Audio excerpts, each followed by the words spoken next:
पितरों को प्रसन्न करने के सबसे सरल उपाय।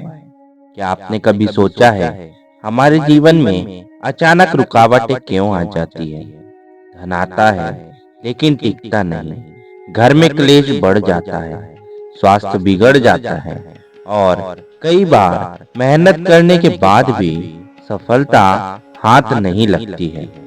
दोस्तों, यह केवल कर्मों का ही परिणाम नहीं होता, बल्कि कई बार हमारे पितृदेव हमसे नाराज हो जाते हैं। और जब पितरों की आत्मा अप्रसन्न होती है तो जीवन में कितना भी संघर्ष कर ले, सुख शांति का मिलना कठिन हो जाता है। लेकिन अच्छी बात यह है कि पितरों को प्रसन्न करना उतना कठिन नहीं जितना कि हम सोचते हैं। आज मैं आपको एक ऐसा सरल उपाय बताऊंगा जिसे करने से न सिर्फ पितर प्रसन्न होते हैं, बल्कि आपके जीवन की सारी रुकावटें धीरे धीरे समाप्त होने लगती हैं। पुराणों में एक कथा आती है।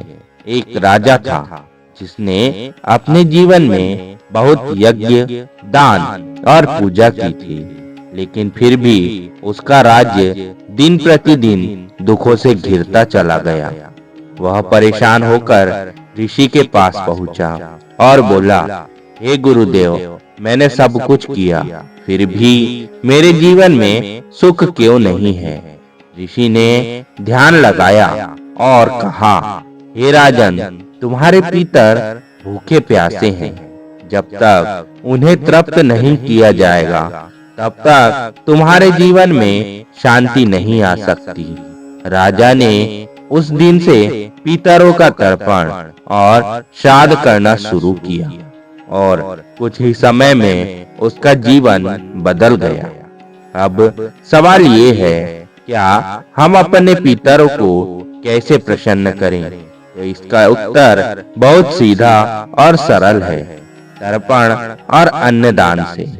पहला, सुबह स्नान करके साफ वस्त्र पहनकर एक लोटे में जल, थोड़ी सी काली तिल, कुशा और फूल डालें। दूसरा, पूर्व या दक्षिण दिशा की ओर मुख करके जल अर्पित करें और मन ही मन कहें, हमारे कुल के सभी पितर, यह तर्पण आपको समर्पित है, इसे स्वीकार करें। तीसरा, यदि कुशा न मिले तो केवल जल और तिल से भी तर्पण किया जा सकता है। चौथा और सबसे बड़ा उपाय है अन्न और दान। किसी भी गरीब ब्राह्मण या जरूरतमंद को भोजन कराना पितरों को सबसे अधिक प्रिय होता है। याद रखिए, हमारे पितरों के लिए कोई महंगी पूजा, बड़े यज्ञ या कठिन साधना की आवश्यकता नहीं है। उन्हें केवल जल, तिल और भोजन ही तृप्त करता है। जो भी व्यक्ति यह उपाय श्रद्धा से करता है, उसे जीवन में ये परिवर्तन निश्चित आते हैं। घर से दरिद्रता और क्लेश दूर होता है, स्वास्थ्य अच्छा होने लगता है, संतान और परिवार में प्रेम बढ़ता है। सबसे बड़ी बात, आपको अपने पितरों की आशीर्वाद मिलती है, जो हर कदम आपकी रक्षा करता है। तो मित्रों, आपने देखा पितरों को प्रसन्न करना कितना आसान है। अब मैं आपसे पूछना चाहता हूँ, क्या आपने कभी अपने पितरों के लिए जल या अन्न अर्पित किया है? अगर किया है तो क्या आपको उसके बाद अपने जीवन में कोई परिवर्तन महसूस हुआ? हमें कमेंट करके जरूर बताइए।